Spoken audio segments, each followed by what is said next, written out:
Size 4.3 question number 5. From the choices given below, choose the equation whose graphs are given figure A और figure B.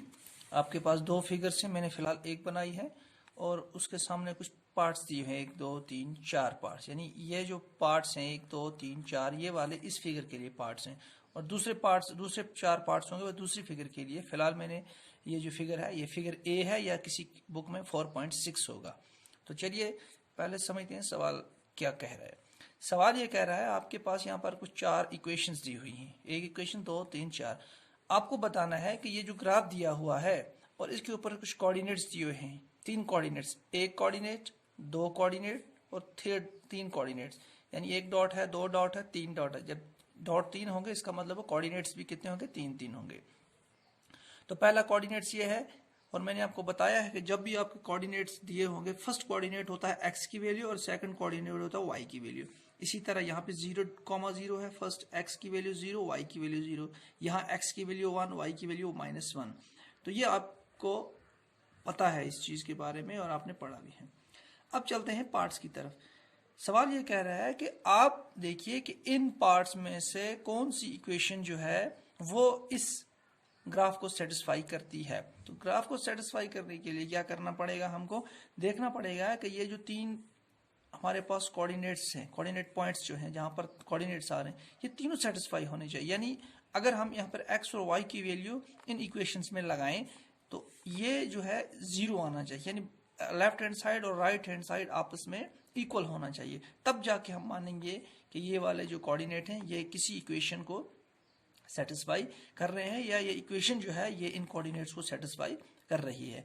अब यहाँ पे एक और चीज है कि फॉर एग्जांपल अगर ये पहले वाला कोऑर्डिनेट्स इस कोऑर्डिनेट और इस कोऑर्डिनेट को तो सेटिस्फाई करता है लेकिन यहाँ पर सेटिस्फाई नहीं कर पा रहा, तो इसका मतलब ये वाला जो ग्राफ है ये इस इक्वेशन के लिए कतई नहीं हो सकता। इसी तरह अगर फॉर एग्जांपल ये वाला जो हमारे पास इक्वेशन है अगर ये किसी एक को सेटिस्फाई करता है लेकिन 2 को नहीं कर रहा है तो ये भी नहीं हो सकता। तो कहने का मतलब ये है कि जो भी हम इक्वेशन हमको लेनी है वो तीनों ही कोऑर्डिनेट्स को सेटिस्फाई करती हो। तो तीनों की कोऑर्डिनेट की वैल्यू एक्स वाई की लगाने के बाद हमें जो है इनका जो राइट हैंड साइड और लेफ्ट हैंड साइड आपस में इक्वल होना चाहिए, तब जाके हम कह सकते हैं कि वो वाली इक्वेशन इस ग्राफ को सेटिस्फाई कर रही है।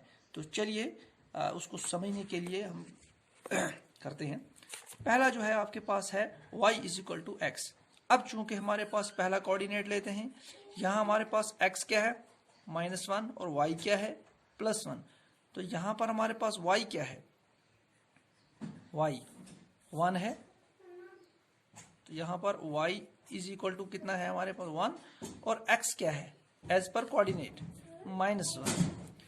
अब y जो है हमारे पास ये 1 है = x क्या है हमारे पास 1, तो ये तो इक्वल नहीं हुआ, 1 इज नॉट इक्वल टू -1, यहाँ पे प्लस है यहाँ माइनस है, तो ये वाला जो है आपस में इक्वल तो हुआ नहीं। इसका मतलब ये हो गया कि फर्स्ट पार्ट जो है इसको तो कोऑर्डिनेट जो है ये इसको सेटिस्फाई नहीं कर रहा है। अगर ये दोनों को कर भी दे लेकिन ये इसका आंसर नहीं हो सकता, तो लिहाजा हम क्या करेंगे, इन 2 कोऑर्डिनेट्स को नहीं करेंगे क्योंकि ये इसका आंसर हो ही नहीं सकता। अब चलते हैं हम दूसरे पार्ट की तरफ। एक्स की वैल्यू क्या है फर्स्ट, फिर इस पार्ट में भी हम शुरू से लेना है एक्स की वैल्यू। एक्स की वैल्यू है हमारे पास -1 प्लस वाई की वैल्यू क्या है 1 = 0। अब माइनस प्लस माइनस तो ये हो जाएगा दैट इम्प्लाइज 0 = 0। इसका मतलब है कि इस इक्वेशन में पहला कोऑर्डिनेट जो है वो हमारे पास बराबर आ गया। अब लेते हैं इसी इक्वेशन में दूसरा कोऑर्डिनेट क्या है, x क्या है 0, देखिए 0 और y भी 0, 0 + 0 = 0, बिल्कुल ठीक है। इसका मतलब दूसरा कोऑर्डिनेट हमारे पास ठीक है। अब इसी इक्वेशन में थर्ड कोऑर्डिनेट लेना है।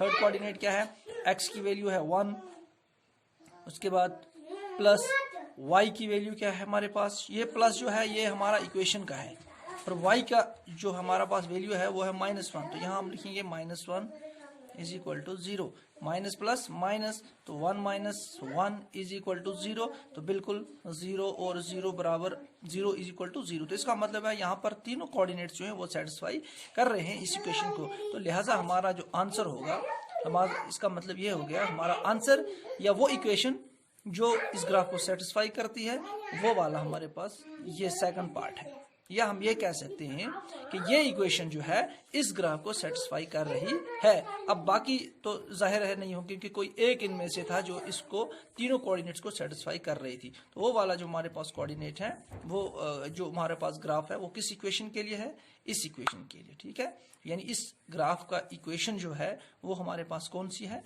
तो यहाँ पर हम लिखेंगे ताकि हमें पता भी लग जाए कौन सा पार्ट है हमारे पास, किसकी इक्वेशन है ये, x plus y is equal to 0। ये हो गया हमारा पहला सॉल्यूशन। अब चलते हैं हम सेकंड पार्ट की तरफ। हमारे पास है सेकंड पार्ट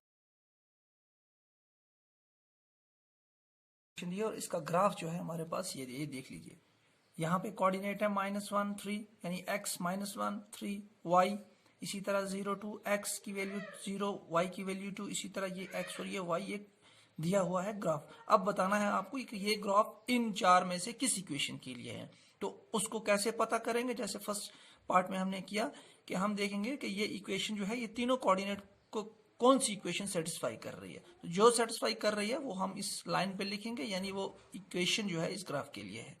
चलिए सॉल्व करते हैं। पहला पार्ट जो है हमारे पास y is equal to x plus 2। अब यहाँ पे क्या करेंगे, y और x की वैल्यू पुट करेंगे। पहले हम फर्स्ट कोऑर्डिनेट लेते हैं। फर्स्ट कोऑर्डिनेट जो हमारे पास क्या है, y क्या है हमारे पास, यहाँ पर y जो है वो 3 है, ठीक, इज इक्वल टू x क्या है हमारे पास -1 और प्लस क्या आ जाएगा 2। अब इसको अगर आप करेंगे ये 3 है is equal to minus plus minus, तो 2 - 1 1 रह जाएगा। तो इसका मतलब एक साइड 3 है, एक साइड यहाँ पर 3 इज नॉट इक्वल टू, ये कभी भी LHS RHS इक्वल नहीं हो सकता। तो मान के चलिए कि ये जो इक्वेशन है पहली, ये इसको सेटिस्फाई नहीं कर रही है। अब अगर ये दोनों को इन दोनों को कर भी दें, लेकिन ये हमारा आंसर नहीं हो सकता। इसलिए चलते हैं हम सेकंड की तरफ। y क्या है, फर्स्ट कोऑर्डिनेट पे देखिए, y हमारे पास है 3 इज इक्वल टू x क्या है -1 और उसके बाद है -2, -3 is equal to minus plus minus 2 1 2 और 1 कितना हो गया +1 3। लेकिन यहाँ पे जो साइन है, चूंकि बिगेस्ट साइन जो है माइनस का है 2 के साथ, तो यहाँ पर रहेगा। अब यहाँ पे प्लस है, यहाँ पे माइनस है, तो ये भी इक्वल नहीं हो सकता।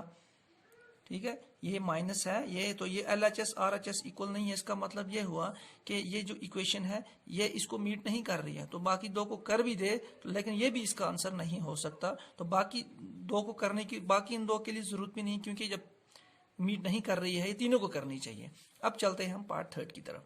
थर्ड क्या है, y क्या है हमारे पास 3 इज इक्वल टू माइनस, अब x की माइनस, चूंकि यहाँ पर पहले से माइनस है वो लिखना पड़ेगा। अब x की वैल्यू लिखनी है, x की वैल्यू हमारे पास है यहाँ -+2, that implies 3 is equal to minus minus plus, यानी 1 + 2 हो जाएगा 3 इज इक्वल टू 3।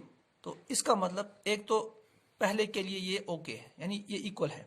अब लेते हैं दूसरा, इसी में चूंकि एक इक्वल आ गया, अब दूसरा हम लेंगे।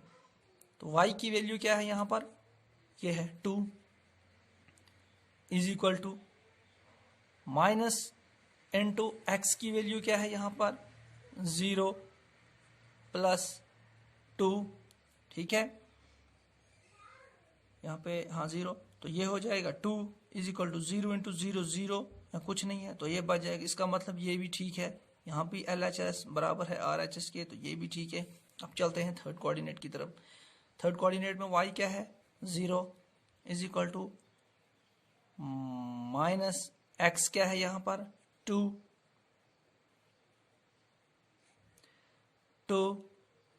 प्लस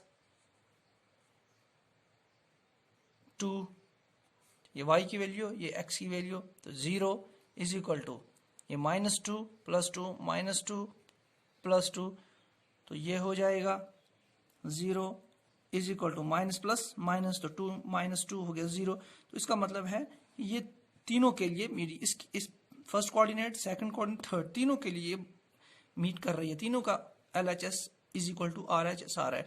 तो इसका मतलब है हम कह सकते हैं कि ये थर्ड जो पार्ट है ये इस ग्राफ के लिए है, यानी इस ग्राफ का इक्वेशन जो है वो ये थर्ड है। थर्ड है। अब इसको हमें सॉल्यूशन करने की जरूरत नहीं है क्योंकि हमारा जो आंसर है वो ये है और ये मिल गया। अब जो इक्वेशन है वो आपको ग्राफ के ऊपर लिखनी पड़ेगी ताकि ये डिनोट हो जाए कि किसके, अब किसके लिए है ये, y is equal to -x + 2। तो इसको आप लिखेंगे इस तरह, तो ये पता लग जाएगा कि ये ग्राफ इस इक्वेशन को, ये वाला पॉइंट ये है। तो इस तरह ये हमारा जो ये क्वेश्चन है ये कंप्लीट हो जाता है। तो नेक्स्ट टाइम नेक्स्ट क्वेश्चन। शुक्रिया।